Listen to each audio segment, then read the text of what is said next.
to that than meets the eye. Really, It did sort of come from left field a little bit, didn't it? Yeah.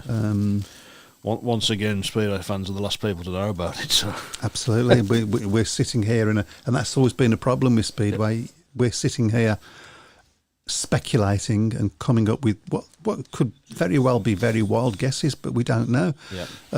Because if you have a vacuum, it has to be filled. Just hold for a second. Oh, okay. Just pause for a second. Just wait for it to catch up. And go again. And we're going again. I've no idea what that was about, but looked a bit technical. That did, so. Yeah, it was. okay. I thought he was on a dodgy vocal then for a minute. What again? Yeah. Told you to stop calling them lines, Chris. Yeah, so we had a bit of an echo on the line, so I've sorted it out. Echo.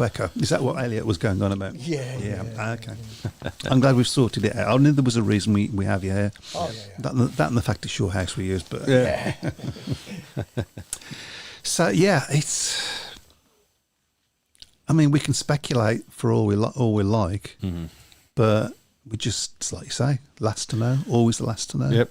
If somebody else already knows the answers, but we're not going to tell you, then can't do anything about that, can we? So, but absolutely, I think the most important AGM that we've ever had in this sport. It's sort of like Groundhog Day, isn't it? Because It is, we keep saying, we seem to say that every single season, but I think really this season it is.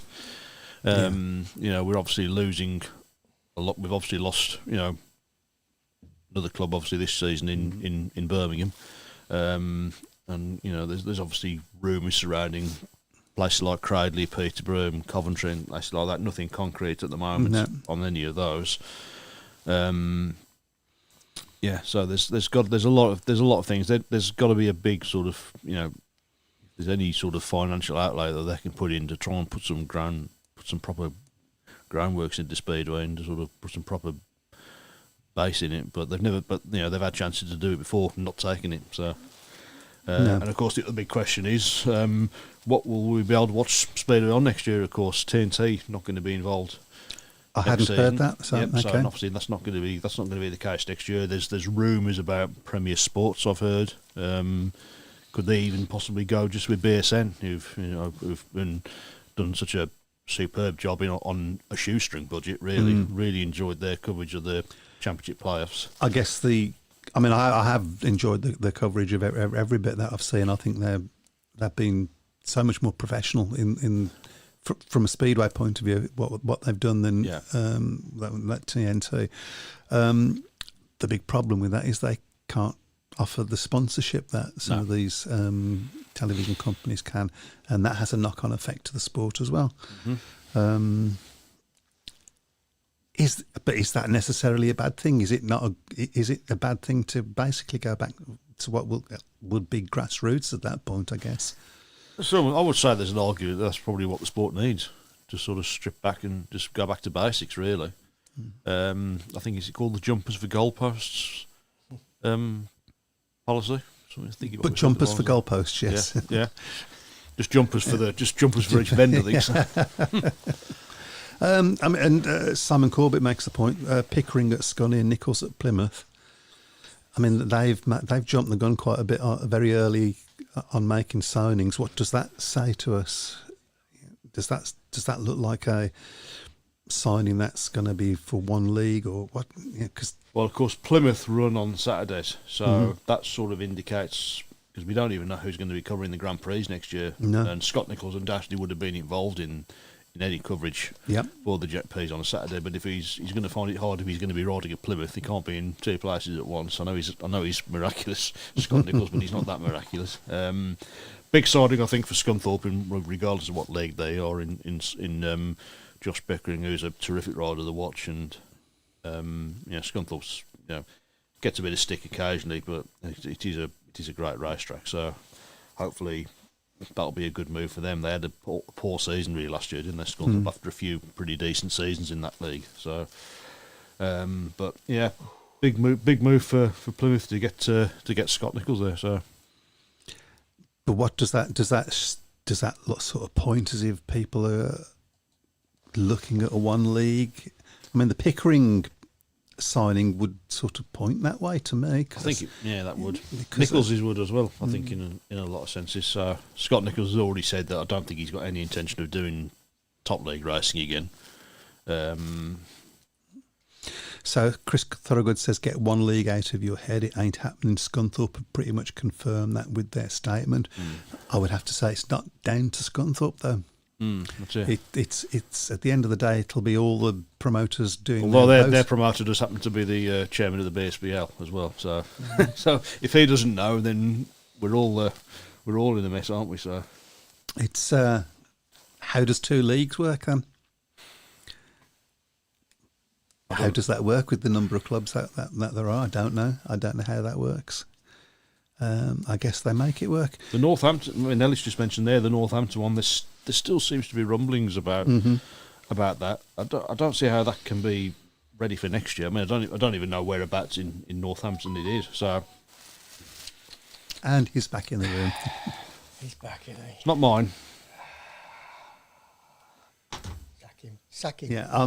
Northampton one's been rumbling for 2-3 years now. Phil Morris brought that up, didn't he? In the in the hearing for Brandon. So. Yep. Simon Corbett says it can't work with 5 teams in the top league. And Chris Thorogood says Northampton running at Oxford in top league is the rumour. Yeah. Rich Thomas Braffield's stock car track. That's I had heard something about Braffield stock track as a possibility. So, but again, is that going to be ready for next year? They're obviously keeping it very, very quiet, and they're well down the road with it. Then good luck to them. So, I mean, it's a long, long time since we've had Speedway down in Northampton. I'm not sure I can remember it. I think the closest I can think is probably Milton Keynes. That was the early 90s. There was a comment there by Pete Clark I wanted to read, but it's disappeared. There you go. If clubs have started signing riders, it must mean that they already know the outcome of the AGM, says Pete. Well, a lot of people do say that they have meetings during the season, and that the AGM is all about rubber stamping what they're going to do. So, but I remember Nigel Tully saying that he thought he knew what was going to happen last year, that that an agreement had been reached, that the limit was going to go down, and then when he turned up, that all of a sudden had miraculously changed. So I don't know how these things work. Does anybody know how these things work? Well, I don't think the BSBL know how they work half the time, to be fair. So. Before we sort of go down the doom and gloom road of, oh my gosh, what's going to happen to Speedway, we should say that it's been a fantastic end of the season in the playoffs in both leagues. Yeah, I think the championship one was really, championship was really a tale of two tracks, wasn't it? So, I mean, the first leg was pretty nondescript in terms of racing. We're talking about Glasgow Pool now, of course. Pool, yeah, obviously. I think, Pool have said that Pool have pretty much said that they sort of made the track.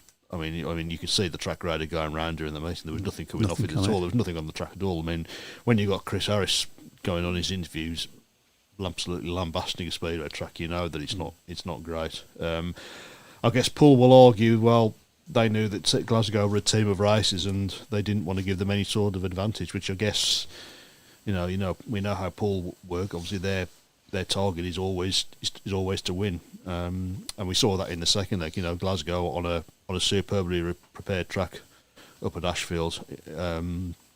I would say that was probably the best meeting of the season that I've seen, live or on TV. There was some terrific racing, great atmosphere. There was a lot of positivity about the semi-final against Edinburgh as well. That was a great meeting, and we've all been saying about how Bellevue is the best track in the country for racing, but I think from what I've seen of Glasgow this season, Glasgow runs it pretty close. Yeah. And the Glasgow manager has gone on record in this week's Speedway Star as saying that we need to make matches exciting. Yeah, that tracks need to be. That's obviously a veiled dig at Poole. I'm guessing. Yeah, it's not wrong though, is he?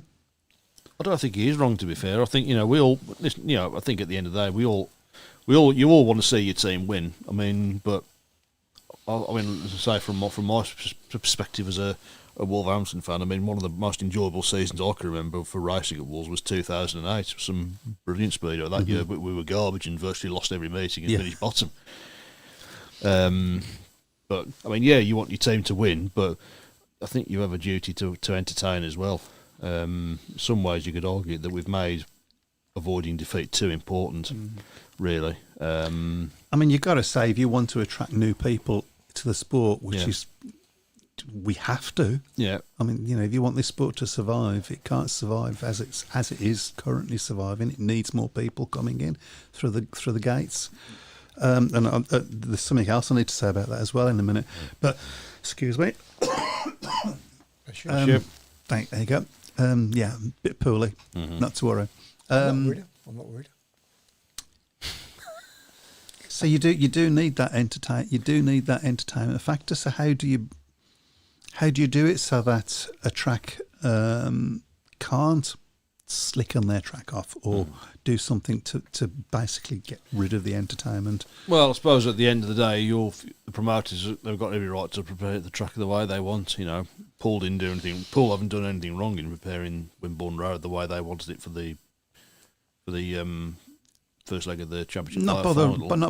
Not by the rules. They No. haven't. But they would argue is that good enough? Yeah, well, they would argue. I mean, you know, their name's on the trophy at the end of the day for this season, so they would argue that was the case. But Glasgow would argue if there's nobody else for you to race against because nobody's turning through the door. Yeah. Or you know that is an argument that you could level. And is there an argument to say that tracks should be prepared to a certain standard, and then how do you police that?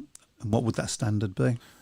I think certainly that's probably more a case of if clubs prepare tracks that are dangerous. You know, we have seen that in the past where clubs have prepared tracks that are dangerous, and that's certainly something that you can't do. You can't take liberties with rider safety. Preparing tracks that are just slick and you know, I mean, you know, you used to say we keep harping about it, but the Poole track really, it was almost impossible to pass on, wasn't it? You know, I mean, so we saw the track grader going around, nothing coming up off it at all. You know, but at the same time, Poole get good crowds. You know, and you know they'll say, well, it doesn't affect our crowds. We don't suffer. Our crowds don't suffer because we get poor racing. You know, I hear a lot of Poole fans and read a lot of Poole fans on forums who say that you know the racing at Poole is fantastic, but I've never been impressed with another I've seen them. No. There. I guess if you're winning, it feels fantastic. I guess that's. But yeah, it does. Yeah, I like you. I prefer to see good racing. Another team that gets good support that we should mention is Ipswich. They've had real fantastic support. I must admit, I did like what they did after the player final when they let all the fans come out onto the centre green for the presentation. I think that was a really positive thing. I think it felt that the fans were part of the thing. Yeah, were part of it, and we've seen the pictures this week last week from the civic reception that they had in Ipswich Town Centre. They've done great things since they moved into the top league, haven't they? So, and one of the things that I think that they've done well is they're pretty much keeping the same side year after year after year. Yeah, they have. I mean, they've had the Jason Doyle, Emil Seifert off spearhead for 2-3 seasons now, haven't they? Danny King's is obviously part of the furniture there.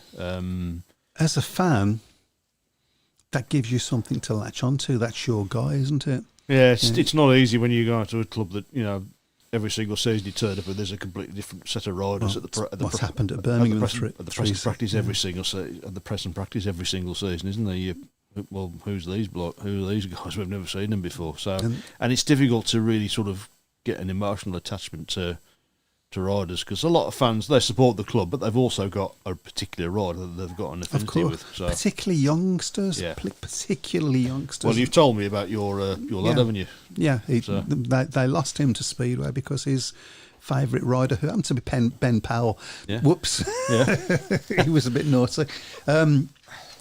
But he didn't return for the next season. Hardly any of the riders. This was 2000, the first year that we was back, and he was lost to the sport because that was the guy that that he was he wanted to have the picture of, that he wanted to be seen with you, and all the rest of it.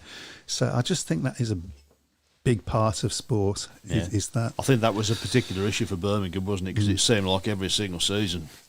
But then again, at the end of every single season, I think most of the fans didn't want the previous riders back anyway. So because it had been such a poor season. So Pete Clark makes the note that in football, some clubs leave the grass long depending on who they are playing against. I think every sport, they do it in cricket as well, as Rich Thomas is there.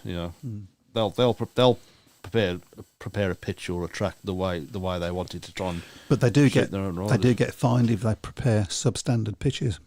Yeah, and maybe that needs to be looked at. But are we in a situation at the moment where we can look at that? I don't think there are more important things to worry about, I guess. Yeah, I think so. Yeah. So. There's but then again, as I say, what price do you put on a rider's safety? Oh, you can't put any price on a rider's safety at all. That's a given. There's a comment there I can't quite read. If you want to pop it down for me. There he is. Jeff Daniels says Danish league runs with 5 teams, 5 riders per team. The likes of Doyle, Lindgren, and Bewley announced today, and that's certainly a rumour that I've heard that might be something that it becomes a little bit more manageable. I suppose we had a couple of years in the late 90s where we had 6-man teams, I think, and then it went back to 7-man teams. There's an argument. It's I know we're traditionalists and we love to see 7 of our own riders ride for a team, but at the same time you could argue as well, is that really practical in the current era? We do suffer from a shortage of riders, which is ultimately being brought about because of doubling up and lack of clubs, and doubling up and a lack of clubs. But I think doubling up in particular has been long been a problem, even when we had a lot of clubs anyway. So I can remember back in 2007 when Birmingham sort of appeared, and I was surprised to see this doubling up, but it was quite a limited doubling up at that point. But every single year it just got more and more and more, and people were saying even back in 2007, this is going to cause problems. Yeah, this is going to cause big problems, and it has. Well, I've said before, when I think it started about 2002, I think, and it was intended initially to only be for British riders under the age of 21, and that was still the same when we started. And they could only do it for 2 years, and then it's one club managed to get a permission and to sort of go do more than one, then another one did, and it's just suddenly become this great big rolling monster that they've just not been able to bring back into control. But at the end of the day, you're never going to get rid of doubling up because it's the riders who want that, because they want the extra meetings, they want the extra revenue, and you can't blame them for that. There is one way of stopping doubling up, in one foul swoop. One league. One league stops that, doesn't it? Yeah, but then it creates a lot of other problems. But it does create problems, but they're problems that they're eventually going to have to find ways of solving this, otherwise it's just all going to go to pot. Yeah, you can't keep just kicking it down the road and just hope it sorts itself out, because... well, exactly right. So, the other match that we saw in the Championship was Paul against Redcar. I'm going to have to bounce your knowledge on this one, because I didn't see that meeting. So. I've seen parts of it, but I mean, just the result itself. When you see that they lost, Paul lost by 2 points at Redcar, the writing's on the wall at that point, isn't it? You would think. And as by all accounts, it was a slick track again. Yep. And Redcar are a racing team, but they managed to get. Fraud on them, didn't it? One, so. Yeah, they managed to get that 45. 40, I mean, there were some bits of bad luck in the match with engine failures and so on, but that's always going to play a part in a match like that. I don't want to diss Paul. Maybe I do. I don't want to diss Paul. Yeah. But it's nice to see somebody else win something, isn't it? Well, it is. Yeah. I mean, obviously, a lot was made of Paul going for a treble, and of course they've done it before in that league. They've got a phenomenal record since they dropped into the Championship, haven't they? But I mean, Redcar obviously rose to the occasion, and Redcar, they've done, as I say, Redcar, another one that have done really, really well. They struggled for a long time, didn't they? when you think about it. Yep. Redcar, for quite a long period of time, they were always sort of battling to avoid wooden spoons, and it's really in the last 5 or 6 years they've turned themselves around, haven't they? They've got a good stable set of riders. Again, another team that doesn't seem to change its riders that many times, and they've again built a good affinity. And obviously, it's a great location as well. It's right out it's in the middle of an industrial estate, and that's something that I think some of the other clubs that are trying to get back might well be trying to look at if they can sort of get somewhere. So as opposed to sort of plonking it into an area that's got a lot of houses around it. Absolutely. I mean, it's all of those sorts of things I think people are going to look at, and as we've mentioned before, tracks in fields and all the rest of it. Fred Graham says the championship playoffs this season were awesome. As the Glasgow Tigers, didn't go our way, but crowds for semi-final and final were well over 2,000, so Speedway was the winner. Does it show that's the way to go, championship level Speedway, as on big league, home and away twice? 14 teams, so 26 matches for the riders, plenty of meetings. I mean, that is a good point. That's the one thing I think fans want to see. They want to see a bit of variety, don't they? You know. But also, if you put the leagues together, people say, well, the riders are going to miss their doubling up, but they're still going to get the same amount of matches in if the leagues are together. So it sort of cures itself a little bit in that way. And Pete Clark, okay, there we go. I was just going to come on to that. So somebody mentioned that the bulldozers got in quick at Birmingham. Yeah, my theory was it was either going to be the bulldozers or the arsonists who got in there first, but it's the bulldozers, I think. And there's been questions in the council today, and Pete Clark is alluding to that when he says, do you need planning permission to demolish a stadium? The answer, of course, is yes. Yep. And we don't think, from what we can see, that they got that planning permission to demolish the stadium. Awful quick, wasn't it? It was. I was quite astonished when I saw the photographs. I thought, crikey, they're knocking that down a bit quick. So yeah, they're knocking it down before somebody changes their mind. So there are questions being asked at the council at the moment, as we know, about did they actually have the proper planning permission to do that. Nothing will come of it, of course. Well, I was going to say, unfortunately, don't just assume that they're going to rebuild it. No, absolutely not. But it does sort of speak to the... Yeah, I'm allowed to say this because that's what I feel. To the hypocrisy and to the backhanders and to the mafia-style way things are being run at the moment. That's certainly how it feels.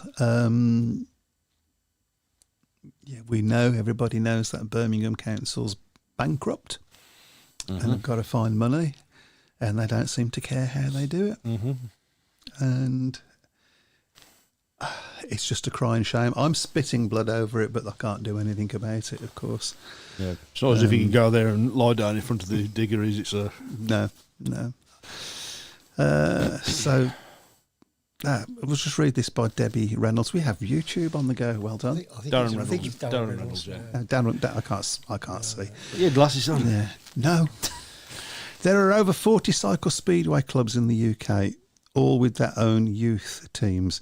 Speedway has no excuse and must get local schools, youth clubs, etc. involved with the sport. Cycle Speedway in many ways is probably in a worse state than Speedway because it's we often say Speedway is the worst kept is motorsport's best kept secret because it's the best kept secret because nobody tells anybody about it. And Cycle Speedway is in the same position. I mean, crazy thing is you look at cycling. Cycling is one of the most popular pastimes in the country, and it's good fitness as well. And yet, it's almost Cycle Speedway. It's almost like they don't want anybody else there. It's just their little social thing, and they don't want anybody else getting involved. So, yeah, and that's coming from someone whose family were involved with Cycle Speedway for about 60 years. So, Fred Graham says if British Speedway gets our house in order, could be big benefit in 2027, as Polish Speedway only allowing riders to race for 2 clubs. So let's get ready and be prepared for this before Swedish Speedway. I mean, I don't see what we can prepare. We need clubs for riders to ride in, and that's the bottom line. Unless someone's coming along with a nice big pot of money that we don't know about yet. Well, We shall see. That would be nice. Are you telling me that you've got a big pot of money? No, I haven't, unfortunately. So Just a big pot. Simon Pitchford says, did you see that Peterborough City Council refused planning permission to build the 1,500 houses on the showground? Panthers are hoping to have talks with the landowners about potentially getting back to their showground track.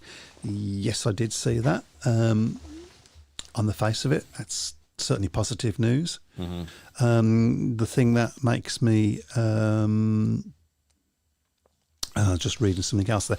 The thing that makes me sort of be a little bit hesitant there is the phrase "are hoping to have talks." Yeah, having there's been no communication between them. Having seen a footage of a presentation that one of the guys involved in that planning applicant. His comments about Speedway and his rather derogatory comments about Speedway, shall we say, and in particular Speedway supporters, I think it's very little chance of any breakthrough there. I think it's just a case that they'll probably sit on it now out of spite and just let the land fester. So, they'll probably rather see it derelict than see Speedway back on it. Do the council have some say in that? I don't know. Well, they don't really. Well, unfortunately, the council haven't been able to make any inroads at Brandon, have they? So, no, and they weren't able to make any inroads at Dudley Wood. Although I don't think they really. Well, get the impression really, from even all these years ago, that they didn't really want to anyway. I mean, it's amazing to think. Last week, I think it was the weekend. Was it 30 years? Last weekend since Dudley Wood closed. I mean, where's that gone? That's flown by. So. Dave Twine says Birmingham Monarchs, that's a Speedway team, but a cycle Speedway team, wanted the Brummies lights, I read. Mm-hmm. That would have been a bit overkill for them, wouldn't it? Just a bit, yeah. Pete Clark says maybe Harry Redknapp is going to invest his pension fund. Yeah, I don't think so. It's going to have to be a very big pension fund. Chris Thorogood says the guy Matt refers to regarding Peterborough was the land promoter on behalf of the owner. The owners and promoters have fell out massively and parted ways. Okay. Oh, that's one obstacle, I suppose, that would be removed. So, but no, I think it's a small victory, I think, for Peterborough, but it's going to be a victory, though. It's a victory, but it's going to be same with Coventry stopping. They've managed so far to stop Brandon Estates getting bulldozers onto Brandon. But that, as I've always said, that's the easy bit. The hardest bit is getting them to sell it back to them. Which I know there's people involved at Coventry who've got the money, but it doesn't matter how much money you've got to have a willing seller. And at the moment, Brandon Estates don't seem to be showing any inclination at all to sell it. So It's a thing that we see over and over and over again, isn't it? Mm-hmm. And we have to, why is that? Why is Speedway thought of so badly that people, no, we're not going to let you have that. We're not going to do that. Why is it like that? We don't shout up about it. That's the thing. So maybe so. Okay. And I still don't think that the BSPL do enough to try and, help some of these clubs that are getting back. I've seen people who've said that you've had planning applicants and planning officers at councils who've asked for information from the BSBL or the Speed Control Bureau, and they don't even get a phone call back. So, well, nobody in this room is surprised at that. We've tried to get comments from the BSPL and BSPA as it was before, and we've never, ever got. And you think they'd want to, use a platform like this and some of the other platforms that are out there to sort of inform their fans, but no. Simon Pitchfork said that was Ashley Butterfield at AEPG, talking about Peterborough again, of course. That was speaking badly about Panther Speedway. AEPG's contract with East of England Agricultural Society has expired. Panthers can now talk to the showground owners. Rich Thomas points out that Reading is still derelict after lots of years. Oh, Reading was just ridiculous. I mean, that's the frustrating thing with Reading. I mean, people keep saying, "Well, go back there. There's nothing there." I mean, you can still see the outline of the track if you look at it on Google, but they're told that that's lined up for something else. But it's been lined up for something else for rather a long time now, and nothing seems to be happening. So, Dennis asks the question of the moment: Is the heating not on in the studio? Well, actually, I have it on until you two come in. Yeah, Is that- and then he switches Yeah, it off. switch it off then. Ah, okay. Mr. Penny Pincher himself. So.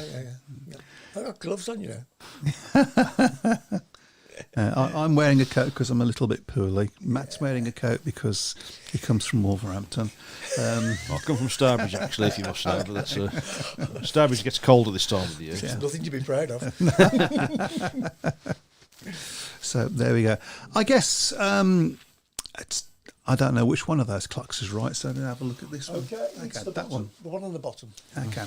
So I think probably now is probably a good time for us to move to a different subject and talk about who the hell has won the Prediction League. Well, we know who's won the Prediction League. It's been all over social media. So I don't. I haven't if you don't seen bother, this. if you don't bother to look, that's. So I don't I've been have too the, busy getting tables pneumonia in Greece, so yeah. Yeah, sorry, I don't have the tables to hand, so you'll have to run through Well, it. I'm going to say congratulations to Elliot, who has won this year's. You mean Birmingham have won something this year? Yeah, really was. Let's just have a look. Just amuse yourselves for a minute while I find this table. I thought I had. So anyway, do you have a nice holiday? Yeah. No, I didn't, but No, let's you not didn't. go into that. Okay. It's enough of that. Well done, Elliot, by the way. I Yep. did notice that I was again above you in the final Not by standings. much. It was just about a point, wasn't it? It doesn't matter. Yeah. It doesn't matter. So that's what, 3 years on the trot now? Well, it's not going to happen again. Not bad from a person who knows nothing. Nothing.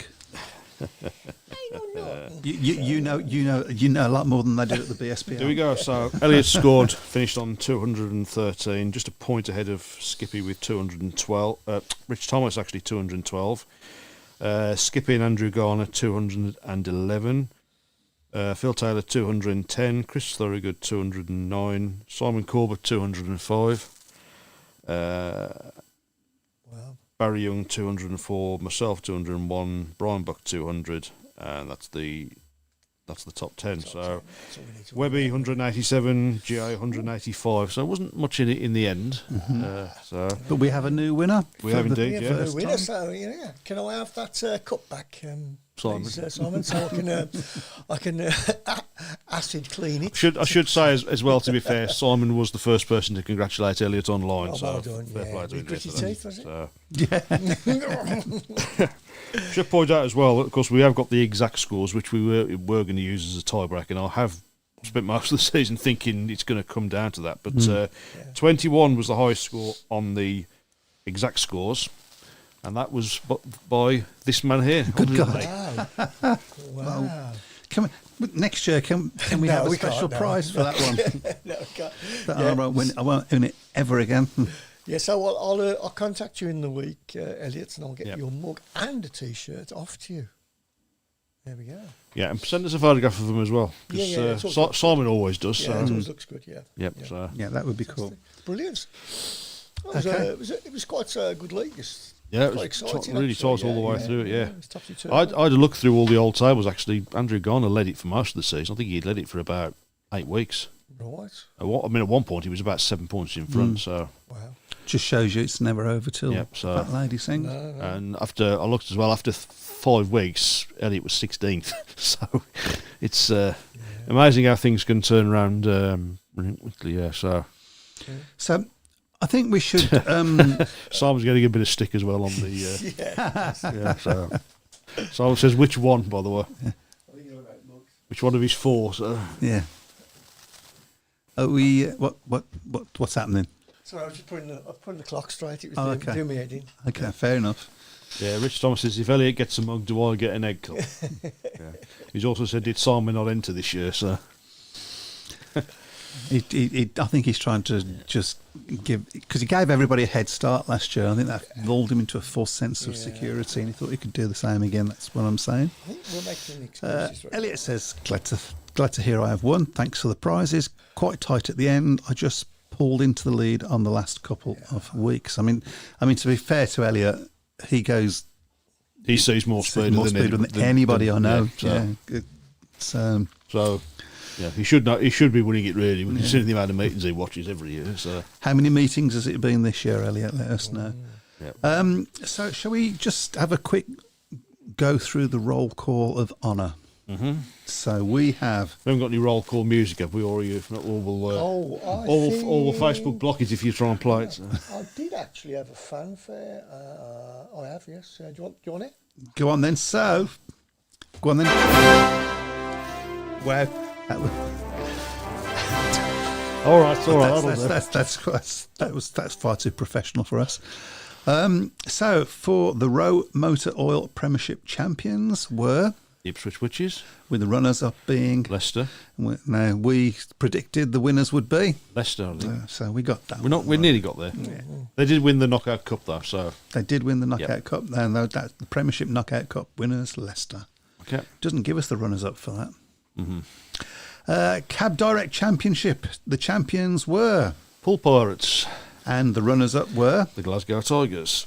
The Maxi Cup Cab Knockout Cup Pool winners. Pirates. And the runners-up for that was Glasgow. No, was it Glasgow? Yeah. Mm-hmm. And the BSN series was won by Redcar Bears. Probably the one that nobody saw coming. Mm-hmm. The Championship League Riders Championship. The Bomber, who won that one for Glasgow. And the Championship Pairs was won by Redcar. So again, Redcar, 2 major events won by them this season. So well done. The WSRA National Development League champions was Oxford, with the runners-up being Edinburgh.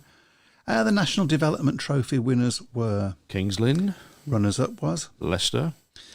But I say well done to Oxford. It's been a tough year for them, so at least they got a trophy in the lower leagues. That's right. Yeah. So. And the one that you've been waiting for me to read, of course, the Midland Development League winners was Wolverhampton. There you go, Wall City Council. We are still winning trophies, even though we're not racing. We haven't raced a single meeting in the Wolverhampton area. So there was a lot. Just a little reminder. Yeah, there you go. And the Northern Junior League winners were the Berwick Academy, British champion this year, Robert Lambert, and the British Under-21 champion Sam Hagan from Birmingham. Berwick. So there was a little bit of something to cheer. Well, was he riding for Birmingham at the time? He won his. The British Under-19 champion Luke Harris from Kingsley and Scunthorpe, and the British Youth champion Cooper Russian. The 500cc, 250cc. Casper Klusniak. I'm glad you said that. And 125cc. Lewis Haig. And the 125cc support. Douglas Marshall. Okay. I think there's Luke Harrison's probably got a big future in the sport from what I've seen of him, as Cooper Russian, of course. Cooper Russian, I was really impressed with him when I saw him at Perry Bar. Very, very stylish rider as well. So we can still pull these riders up. Yeah. And it's quite an irony, isn't it? That we're in a situation where we've got really good riders now. Coming through the ranks. Well, even at the top of the ranks, we've got...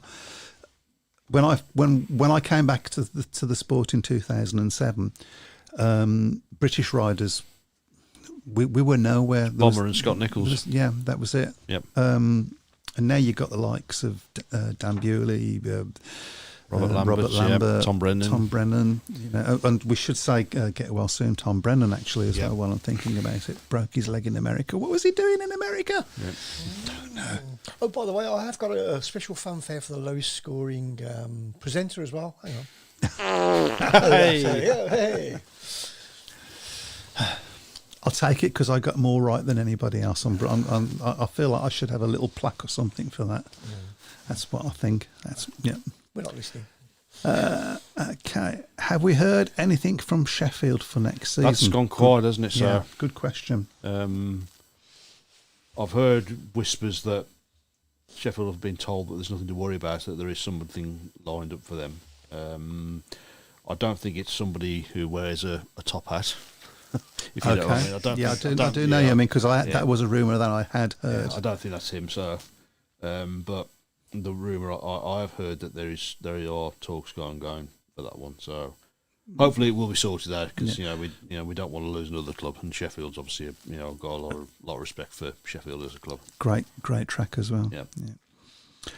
Shane Rawlins says, Chris is a legend. He helped so many over the past regarding music and sports, bringing people together. My respect forever. Is that you? I don't know. Is it? Probably. Well, neither of us two are called Chris, are we? So. Yeah, well. Must be, must be. Thank you very much. I love you. I feel a little bit sick now. Shane Rawlins says, late as usual, thanks for your time, patience, hard work covering the Brummies. Of course, we haven't just covered the Brummies, and that's something that we keep getting asked. It won't be asked of us next year, of course, sadly. So. Yeah, but we are back next year, even though we neither of us now have a team to follow. But we shall be watching plenty of speedways, neutrals. Yeah. It'll be a good opportunity, I think, to sort of Yeah. look at things from a holistic. Is it holistic? Is that the holistic's word? a good word. Yeah, It's a big holistic word for me, that is, and non. The words come non-biased. Non-biased. There you go. Give us that's some the more word. UK standing, really. I think. So we'll be able to be a little bit more.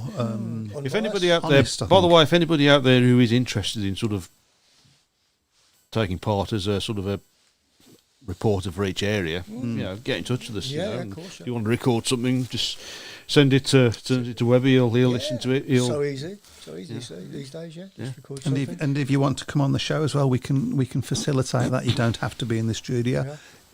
We like it if you are, Yep. but we can do that over Zoom and the rest of it. So it would be nice to get a few more people taking Or part. any other ideas you think? Yeah. Yeah, Even if it's to say get rid of us three. So Yeah. Especially these two in front of me. Wow. Ellioton did 74 meetings last season. 74 meetings. Wow. Wow.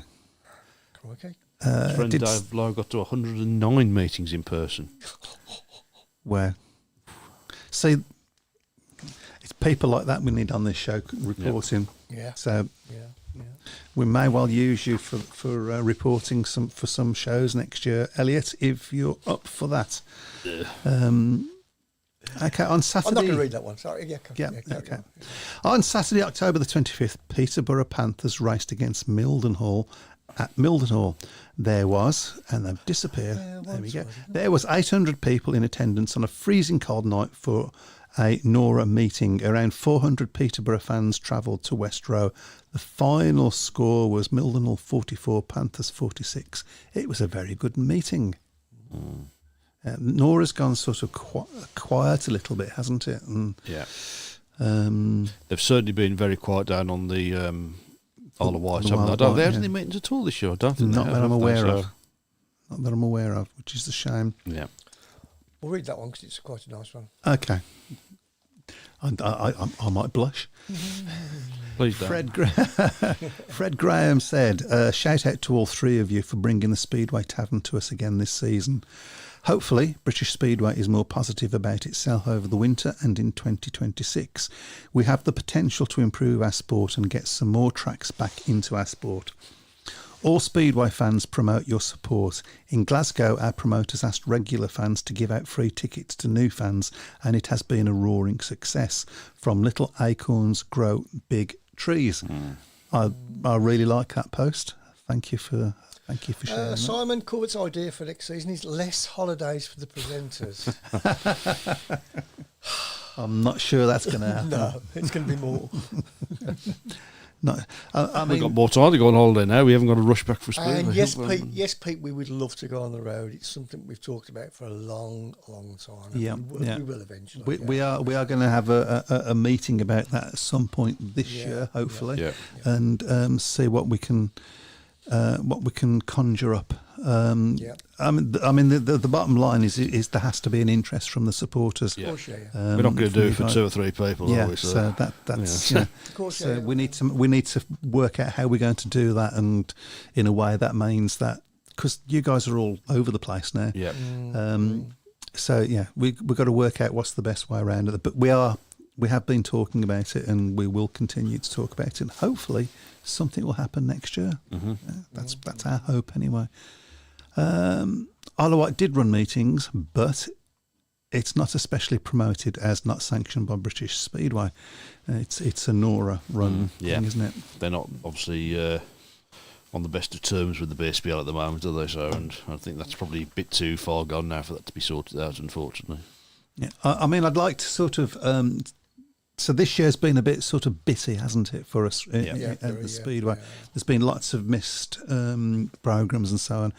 Most of that, I have to hold my hand up, is my fault. Yeah. Oh, we're blaming you, don't worry. But, no, we totally agree. No, we totally agree. Yeah, family problems and illnesses and stuff. Just stuff got in the way this year. It's that old John Lennon quote, isn't it? Life's what happens to you when you're busy making other plans. Yep. Sure. And life happened to me quite a lot this year. Yeah. But hopefully we will get a little bit more on track as far as that's concerned next year. I'm actually looking forward to next season in a weird sort of way. I've sort of got used to a little bit now Birmingham not being there. I don't know whether you feel. I felt the same thing really last season, to be honest. It probably didn't really hit me until the fixtures came out in the January of 24, and you look at them. Well, when's Wolves' foot? Oh, it's not. We're not riding, are we? So that's sort of when it hit me a little bit. But it was interesting the last couple of years with Birmingham. Obviously going there as a neutral, and of course doing some work for Birmingham on the hospitality team as well. And I made some great friends on that. And I'm going to, although I'm still going to stay in touch with them, it's going to be strange not working with them on the Monday night, because we all built up a really good rapport of working together. So, but hopefully we will meet up at some point during the course of the year. So. Yeah, absolutely. It's my intention to get around a few more Speedway tracks this year as well.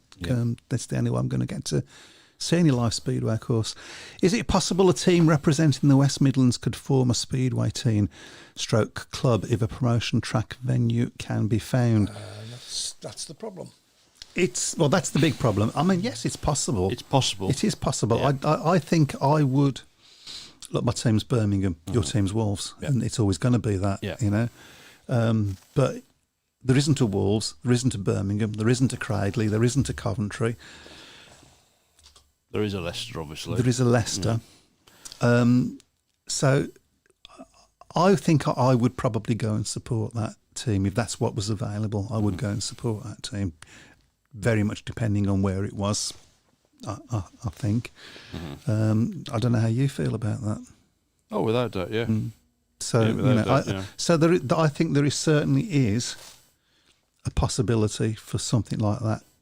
And I think I think at the moment we're looking at Coventry or possibly Cradley being the most likely ones to come back in this area. I think Wolves and Birmingham fans would go and not support the teams. I think they'd probably support the opposition, but they'd certainly go and watch racing there, because it's a great opportunity to sort of keep your nose in the sport, and while keeping your fingers crossed that one of those clubs will come back.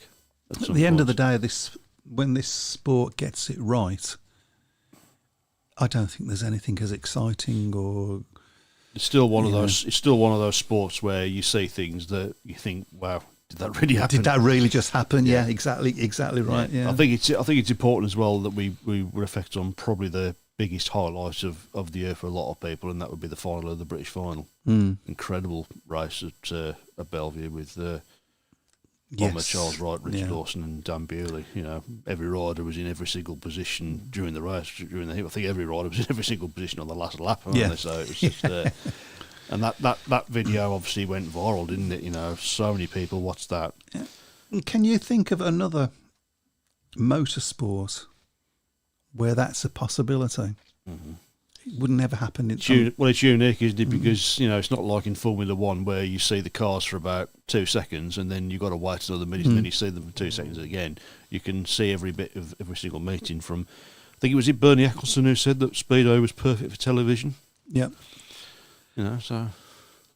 And it was for a while. Yeah, I mean the viewing that figures that Sky used to get when it first started. I mean, they said themselves it was the third most watched sport, wasn't it? Yeah, So. it was, at one stage, yeah.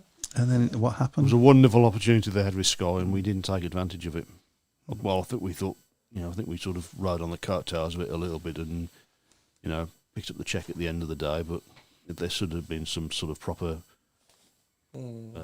things put in place to sort of safeguard some investment, some investment that would have stopped these clubs from losing their stadiums or being told by landlords that they're not welcome anymore, even though you're a viable business. Go away, don't want you there anymore. They got greedy.